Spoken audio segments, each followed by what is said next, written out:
Good morning, students. For you, beta, I hope you are fine. We were discussing about the chapter number 2, form of business organization, in our previous class. We have already discussed about sole proprietorship. The next was partnership, Hindu undivided family, and cooperative societies. Just because we have discussed about the cooperative society, जो societies क्या होती है, अपने लोगों की भलाई के लिए बनती है।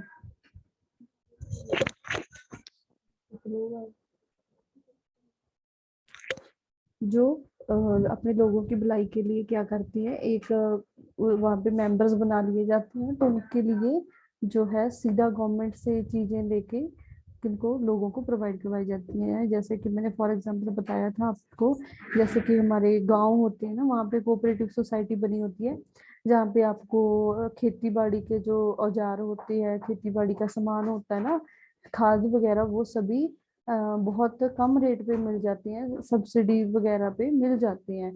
ठीक है ना, तो ये होती है हमारी कोऑपरेटिव सोसाइटीज। तो आज हम इस अगला जो पार्ट है इसका उसको डिस्कस करते हैं। जो नेक्स्ट पार्ट है बेटा वो हमारे पास आ जाएगा। देखो ये सभी ना बिजनेस की फॉर्म्स हैं, ठीक है, जिसमें आप क्या करते हो, कुछ ना कुछ जो है बेनिफिट है वो लेते हो, क्या करके, इस बिजनेस को करके।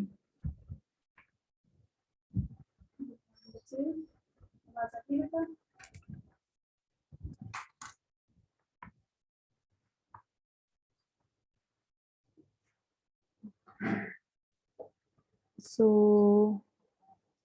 ये देखो बेटा, अभी हम पढ़ रहे थे कोऑपरेटिव सोसाइटीज। बेटा अगर किसी को भी कोई भी प्रॉब्लम आए तो आप हैंड रेज कर देना, ठीक है,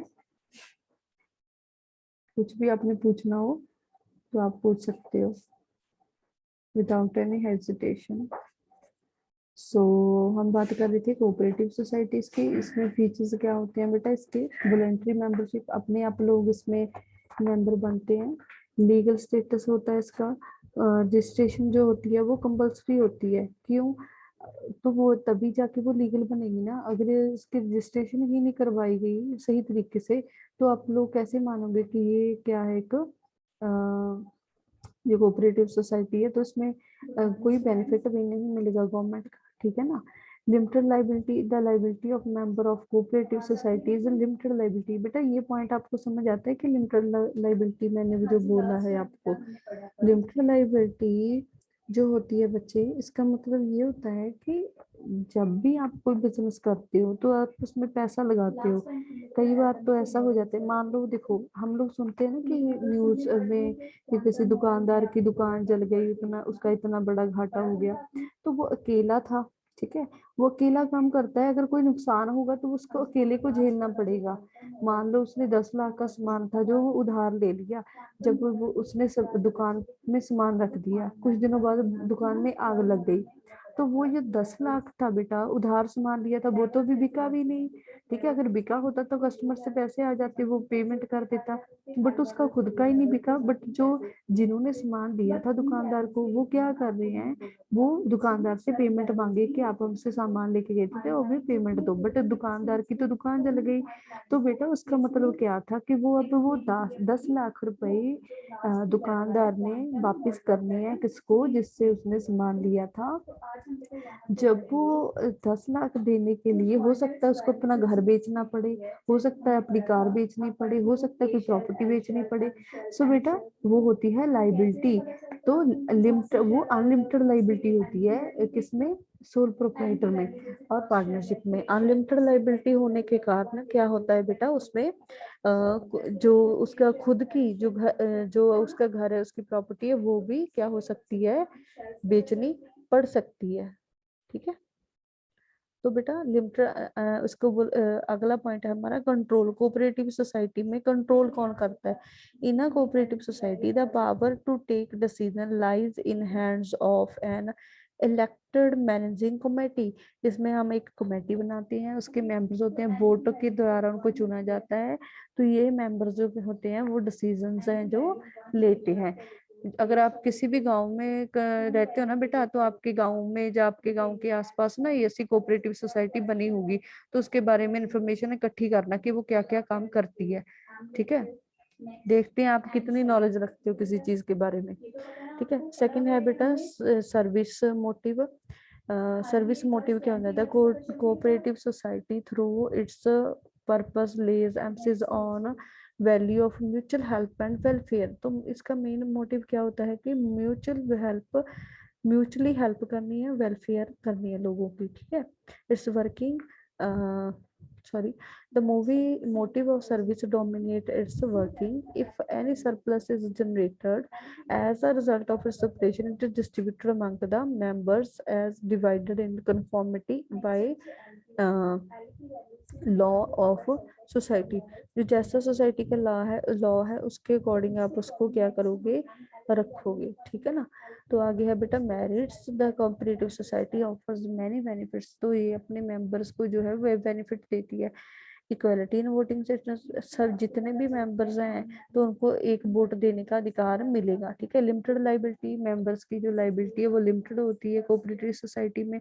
ठीक है, स्टेबल एग्जिस्टेंस, किसी भी पर्सन की अगर डेथ हो जाती है, जब वो छोड़ के चला जाता है, तो सोसाइटी के ऊपर कोई भी असर नहीं पड़ता, वो अपना चलता रहती है। ठीक है ना। Economy in operation. The member generally offer honorary service to the society as the focus is eliminate middleman. तो जो बिचौलिया होता है उसको मिडलमैन को क्या करना होता है, एलिमिनेट करना होता है, खत्म करना होता है बेटा। तो इसका जो ये मेन काम होता है। आपको पता है ना कि गवर्नमेंट जो भी सब स्कीमें देती है तो वो आपको सोसाइटी में मिल जाती है। ठीक है ना। उसके बाद है बेटा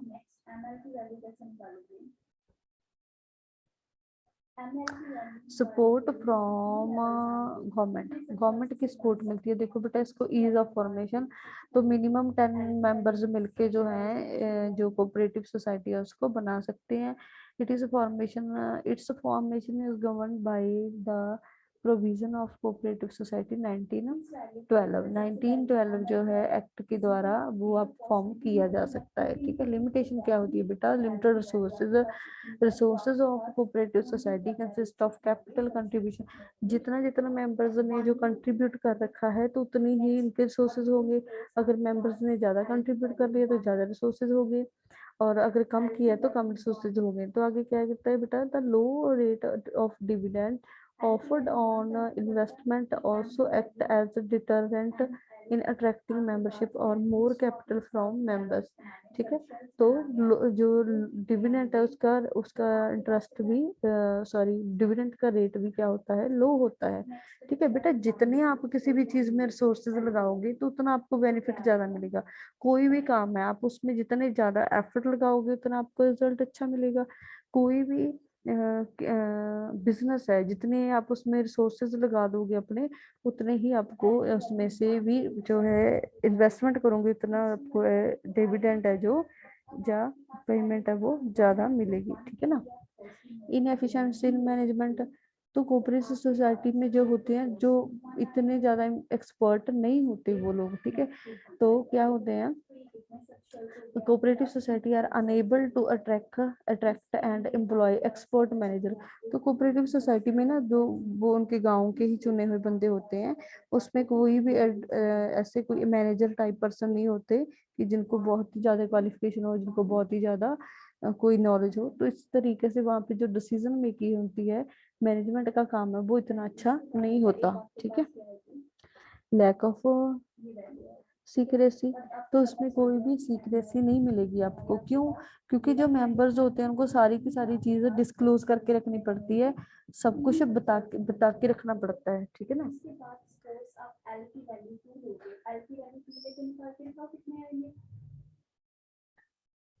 तो गवर्नमेंट कंट्रोल, आगे जाके इनके ऊपर किसका कंट्रोल हो जाता है, गवर्नमेंट का कंट्रोल है जो वो हो जाता है। ठीक है ना।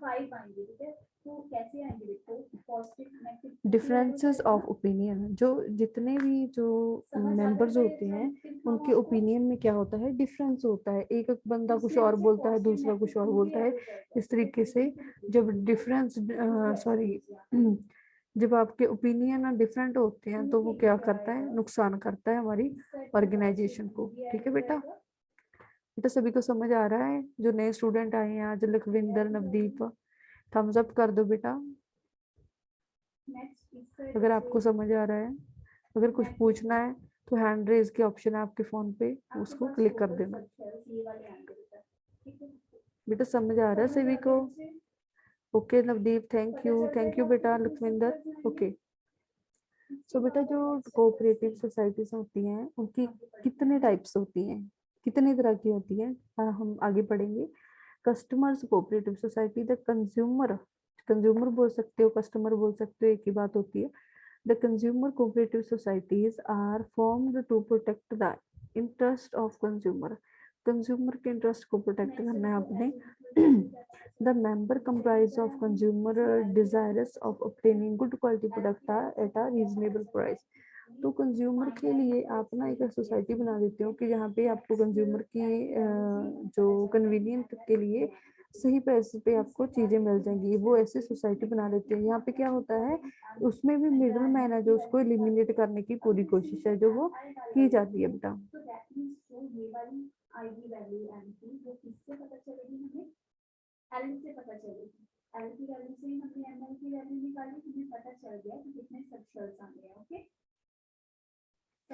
ये देखो बेटा, अमूल अमेजिंग कोऑपरेटिव वेंचर है। ये देखो आपके सामने एक एग्जांपल दी है बुक में कि जो अमूल है ना वो हर साल हर हर दिन 4 lakh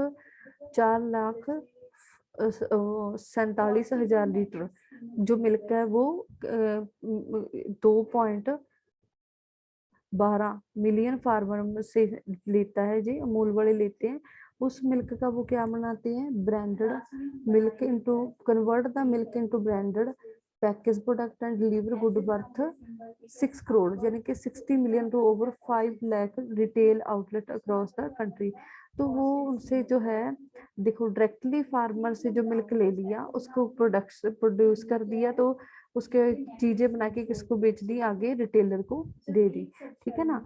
it all started in December 1946 with a group of farmer keen to free themselves from intermediates. तो इसमें भी जो है वो जो इंटरमीडिएट्स हैं वो खत्म हो गई। Gain access to market and thereby ensure maximum return for their efforts. तो वो अपनी जितने भी एफर्ट्स करते हैं उनको उनका ज्यादा से ज्यादा रिटर्न है जो मिल सके। Based in the village of Anand the Kheda district milk cooperative union better know as Amul expanded exponentially. It joined hand with the other milk cooperative and Gujarat network now cover 2.12 million farmers, 10,411 village level milk collection centre and 14 district level plants. So बेटा ये जो मैं आपको conclusion बता दूं, ये main मतलब क्या है कि सिर्फ एक आइडिया था जिसके द्वारा उन्होंने क्या किया कि हम लोग ये क्या करेंगे, फार्मर से मिल्क लेंगे।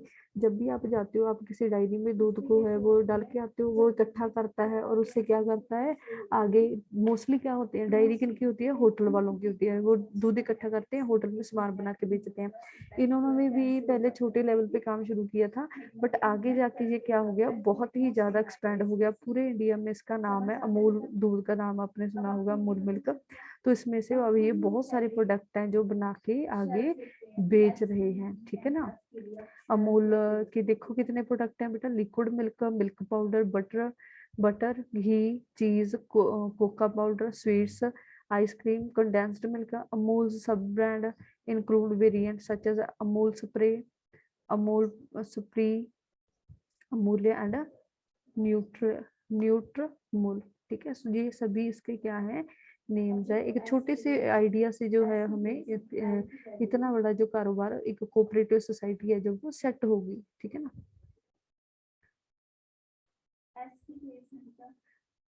प्रोड्यूसर्स तो बेटा अगला पॉइंट है producers cooperative society the society are set up to protect the interest of small producer. जो छोटी छोटी कंपनीज होती है ना, छोटे छोटे लोगों ने छोटी छोटी फैक्ट्रीज लगा रखी होती हैं, उन लोगों के इंटरेस्ट को प्रोटेक्ट करने के लिए, उनको बचाने के लिए ये सोसाइटी है जो बनाई जाती हैं। The society aims to fight against the big capitalist and enhance the bargaining power of the small. It supplies raw material equipment and other input to the members. So इसमें जो है बड़े जो उद्योगपति होते हैं उनको उनसे बचाने के लिए अपना काम जो है, तो सबके लिए ये सोसाइटीज जो है बनाई जाती हैं जिसमें मेंबर्स को हेल्प की जाती है। Marketing cooperative society such societies are established to help small producer. Marketing small जो प्रोड्यूसर होते हैं जो to help small producer in selling their, जो खुद छोटे किसान होते हैं, छोटे उद्योगपति होते हैं बेटा, उनके जो प्रोडक्ट है उनको सेल करने के लिए हेल्प करती है। The member consist of producer which who wish to obtain a reasonable price for their output, the society aims to eliminate middleman. So main purpose देखो बेटा, पर कोई भी यहाँ पे पॉइंट पढ़ लो, मिडिल मैन को क्या करना है, रिमूव करना है, क्योंकि मिडिल मैन अपना बेनिफिट ले जाता है तो चीज जो क्या होती है वो और भी महंगी हो जाती है। तो आगे आगे बेटा फार्मर्स कोऑपरेटिव सोसाइटी जिसकी मैं बात कर रही थी पहले आपसे, the societies are established to protect the interest of farmer by providing better input at reasonable cost. ठीक है, एस के लिए बेटा एल की वैल्यू 1 ली हमने, ठीक है। तो नेक्स्ट एमएल कितना आया था, एल की वैल्यू बेटा फर्स्ट वाली एल की वैल्यू एस के लिए, तो एमएल की वैल्यू आपके पास यही सेम वैल्यू आई थी, ओनली 1 वैल्यू आई थी बेटा। तो दैट मींस आपको पता चल गया कि यहाँ पे क्या आएगा, जी रैंक दिए गए बेटा कि कौन सी जो है कंपनी है, किसका कितना जो है रैंक है इंडिया में। चला आएगा, ठीक है। आगे तीन के लिए देखो, तीन के केस में आगे है बेटा, हाँ जी हम लोग फार्मर बड़ी पढ़ रहे थे, तो इसमें क्या था, who wish to jointly take up farming activity, the aim is to gain benefit of large scale farming and increase the productivity. तो इसका मेन पर्पस क्या था कि फार्मिंग को बेनिफिट देना और इसकी जो प्रोडक्टिविटी है उसको इंक्रीज करना।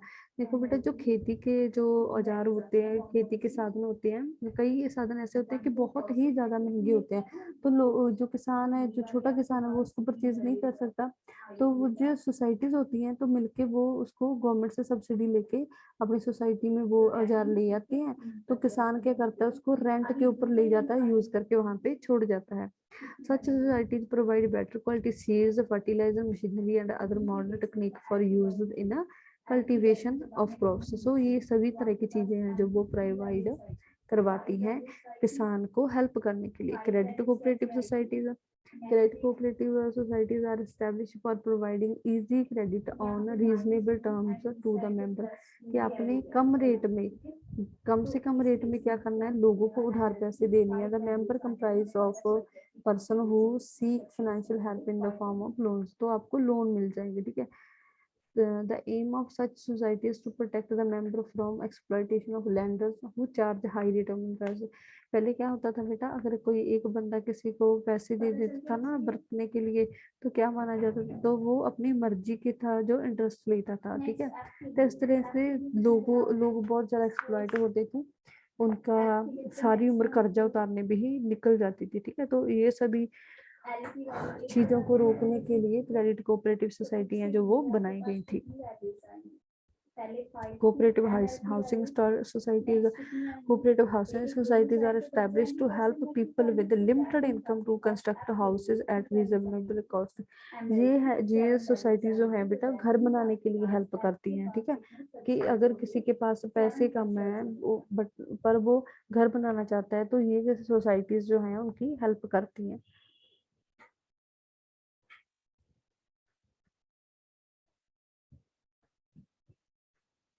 ठीक है ना, उसके बाद आ गया बेटा बेटा बहुत सारी जानकारी मिलेगी इस जो बिजनेस स्टडी की बुक है ना, इसमें आपको बहुत सारी जानकारी मिलेगी, आपको बहुत अच्छी चीजें सीखने को मिलेगी, बट आपको ध्यान देना होगा, हर एक चीज को ध्यान से सुनना और समझना होगा, ठीक है। तो दूसरा है बेटा, आगे हमारे लास्ट पॉइंट है joint stock company. Joint stock company क्या होती है बेटा? अ company is an association of person formed for carrying out business activities and has a legal status independent of its member। तो बेटा कि एसोसिएशन होती है पर्सन्स की, लोगों की एक मिलके, जिसको लीगल इंडिपेंडेंट, जो लीगल के द्वारा, लॉ के द्वारा जो बनाई जाती है, ठीक है, इसके इंडिपेंडेंट जो होते हैं, मेंबर होते हैं। अ company can be described an artificial person. तो आप जॉइंट स्टॉक कंपनी को क्या बोल सकते हैं? आर्टिफिशियल पर्सन मान सकते हो। A company can be described as N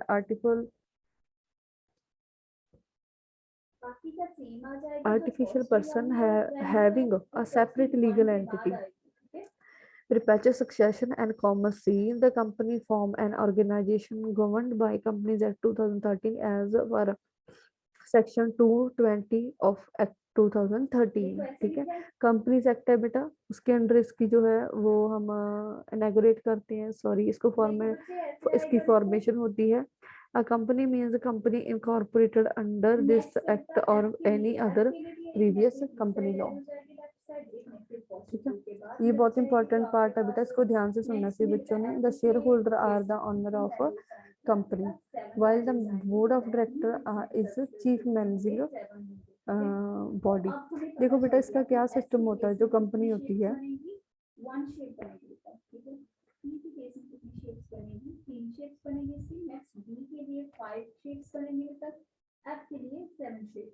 but हम इसकी शेप्स बनाएंगे only F T and D की केस के लिए, ठीक है। अब मैं आपको ये देखो बेटा, ये हमारी कंपनी है, ठीक है। इसमें एक होते हैं जो मैनेजिंग डायरेक्टर होते हैं, यहाँ पे वो काम करते हैं, और दूसरे क्या होते हैं, लोग जिन्होंने कंपनी में पैसा लाया होता है, लगाया जाता है, ठीक है। वो कौन होते हैं बेटा? Share holders.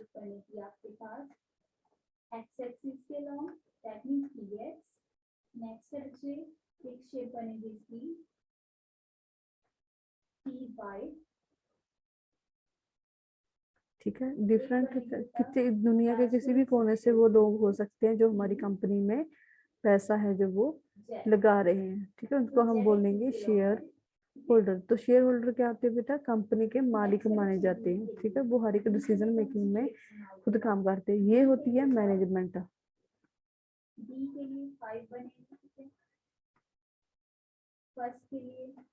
मैनेजमेंट ये क्या होते हैं? Share holder, share holder, share holders, ठीक है ना। शेयर बेटा आपने ना एक चीज नोट करनी है, आपने अभी नेट से सर्च करना है, खुद देखना है, व्हाट आर शेयर्स, राइट कर लो अपनी नोटबुक के ऊपर, what are shares, who are shareholders. ये दोनों चीजें आपने ना यूट्यूब से देखनी है, इसकी वीडियो देखनी है और समझना है क्या होता है, ठीक है। नोट कर लिया बेटा सबने? थम्स अप करो अगर कर लिए तो।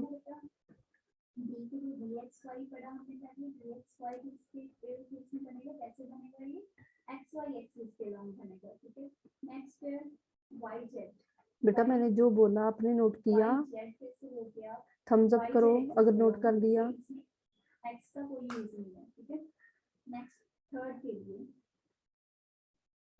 शेप बनेगी तो DZ एक्स, दैट मींस जो सेकंड वाला y एक्सिस है उसका कोई यूज नहीं है। इसकी शेप कैसे बनेगी DZ एक्स की? Z एंड x एक्सिस के लॉन्ग।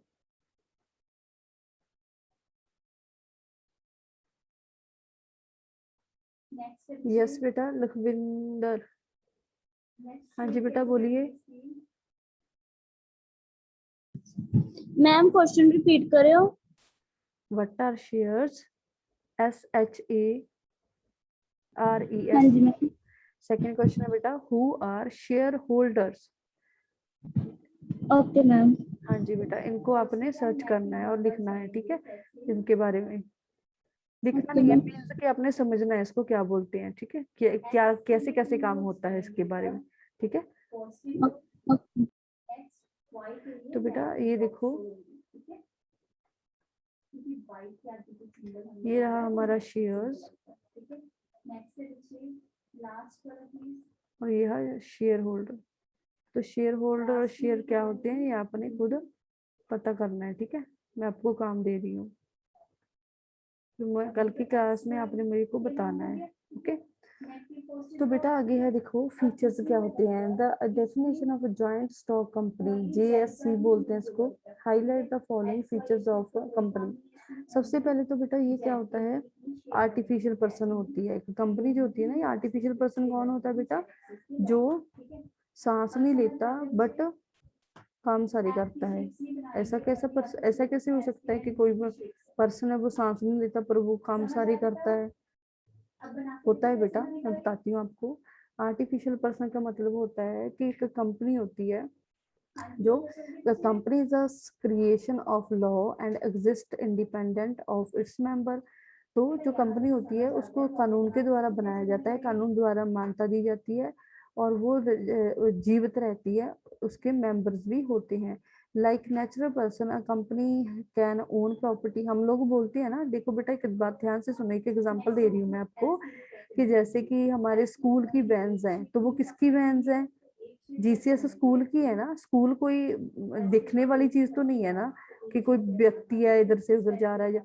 स्कूल एक क्या है, एक इंस्टीट्यूट है, ठीक है, जिसका नाम है, जिसके नाम के ऊपर जब आप कुछ भी कोई डॉक्यूमेंट लेके जाते हो स्कूल में से या लेके आते हो, तो उसके ऊपर स्कूल की स्टैंप लगती है ना, GCS की, ठीक है। तो ऐसे ही कंपनियों में होता है, तो वो उसकी खुद की प्रॉपर्टी होती है, ठीक है, उसके उसके ऊपर कर्जा भी होता है, वो किसी से मनी ले भी सकती है, किसी को दे भी सकती है, तो वो एक कंपनी होती है, इसलिए उसको आर्टिफिशियल पर्सन बोला जाता है। वैसे वो इंसानों वाले काम नहीं करती, खाना पीना दौड़ना सोना वो नहीं, बट बाकी के सारे काम वो कंपनी के बिहाफ पे किए जाते हैं। Separate legal entity, from the day of its incorporation, a company acquire an identity distinct from its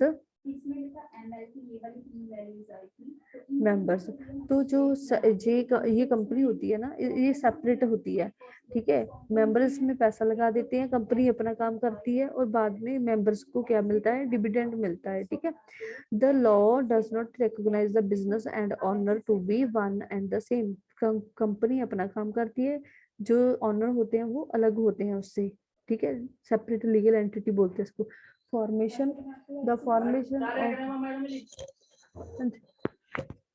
The formation of company is a time consuming, expensive and complicated process।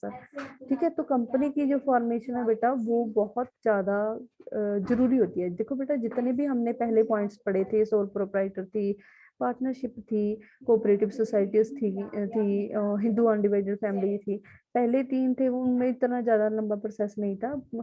जो हमारी partnership है उसमें थोड़ा बहुत हो जाता है, बट जो कोऑपरेटिव सोसाइटी है इसमें भी जो लीगल फॉर्मेलिटीज है वो पूरी करनी पड़ती है जब आपने इसको फॉर्म करना होता है, इसको खड़ी करना होता है किसी भी कंपनी को, ठीक है। तो एक टाइम कंज्यूमिंग प्रोसेस होता है। It involve the preparation of several document, तो आपको डॉक्यूमेंट्स भी रेडी करने होते हैं, ठीक है। And official for the run the business, the director hold the position of immense.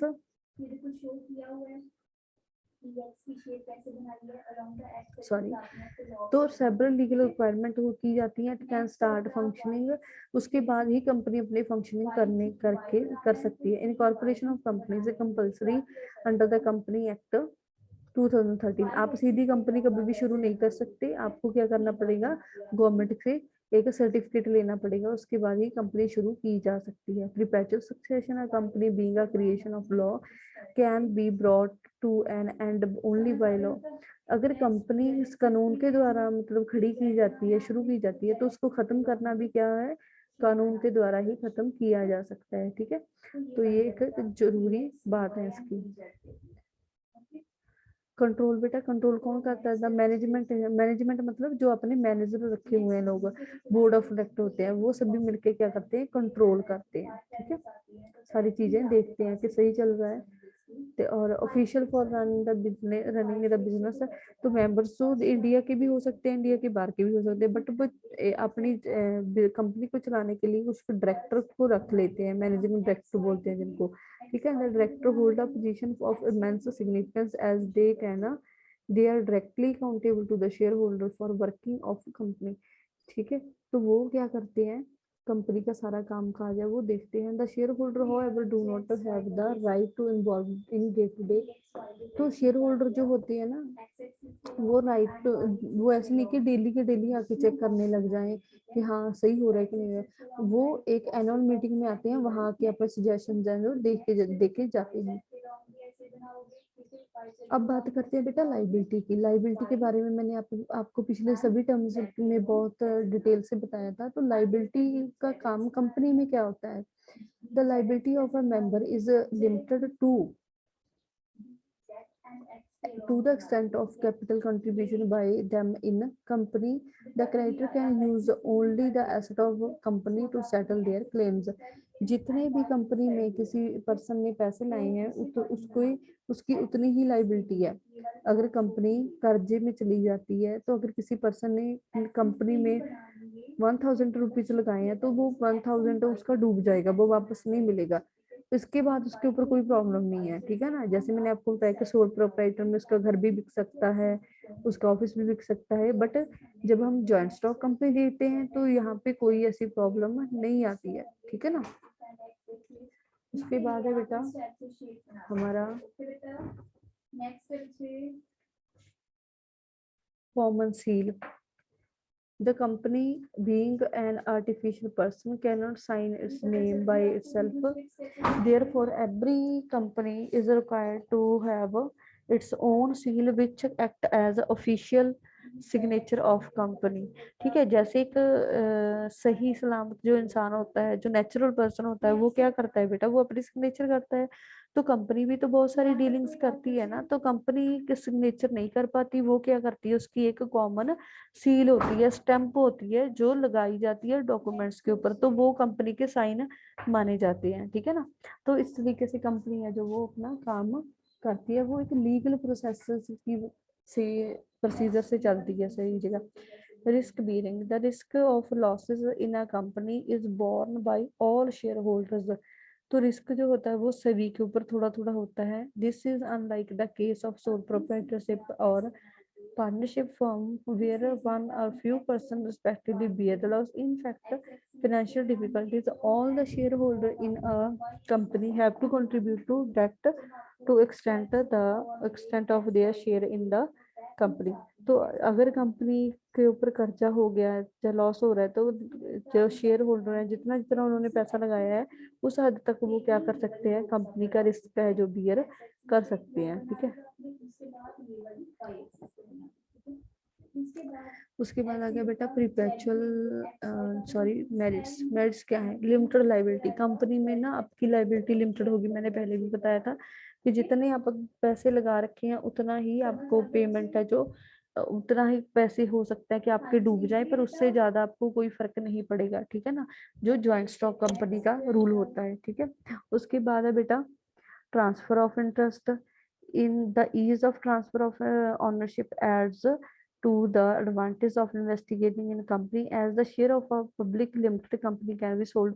देखो बेटा, ट्रांसफर ऑफ इंटरेस्ट का क्या मतलब है कि कोई बंदा था पहले हमारी इस कंपनी में, ए कंपनी में था, ठीक है, मेंबर, उसने क्या किया, उसने बी को अपनी जगह पे लगा दिया कि मैं यहाँ से छोड़ रहा हूँ, बी आएगा मेरी जगह, तो इसमें कोई प्रॉब्लम नहीं है कंपनी को, ठीक है। चाहे आज बी आया, बी ने कल को किसी को दे दिया, तो ट्रांसफर की कोई दिक्कत नहीं है।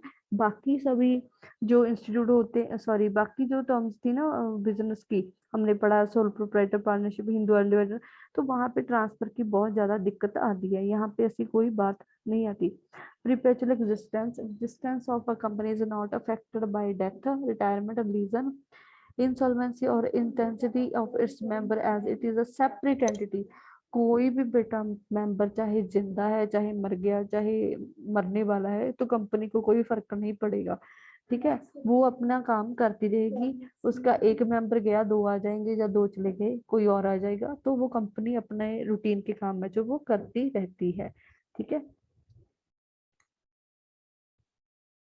अगर सारे मेंबर भी बोलते हैं कि मर जाते हैं तो वो लगातार चलती रहेगी company. It can be liquidate only, अगर कंपनी को बंद करना है तो कैसे करोगे, कंपनीज एक्ट 2030 के अकॉर्डिंग, 13 के अकॉर्डिंग, ठीक है। तो scope of expansion as compared to the sole proprietor partnership form of organization, a company has a large financial resources, further company further capital can be attracted from the public as well as through loans। तो बेटा इसके पास पैसे की कोई कमी नहीं होती। जब जॉइंट स्टॉक कंपनी शुरू की जाती है तब पिछले जो भी अपने पॉइंट पढ़े थे उसमें लिखा था ना कि लिमिटेड रिसोर्सेज होते हैं, बट जब आप एक जॉइंट स्टॉक कंपनी होती है उसमें आपके रिसोर्सेज कभी भी लिमिटेड नहीं होते। आप जितना चाहे लोगों से पैसा इकट्ठा है वो कर सकते हो, बदले में आपको क्या देना पड़ेगा, प्रॉफिट में से हिस्सा देना पड़ेगा जिससे भी आप पैसे लोगे। ठीक है बेटा, बेटा क्लियर हो रहा है आप सभी को? प्लीज थम्स अप कर दो अगर आपको क्लियर हो रहा है। लो लेवल्स होते हैं, एक क्या होते हैं हाई लेवल्स होते हैं, ठीक है।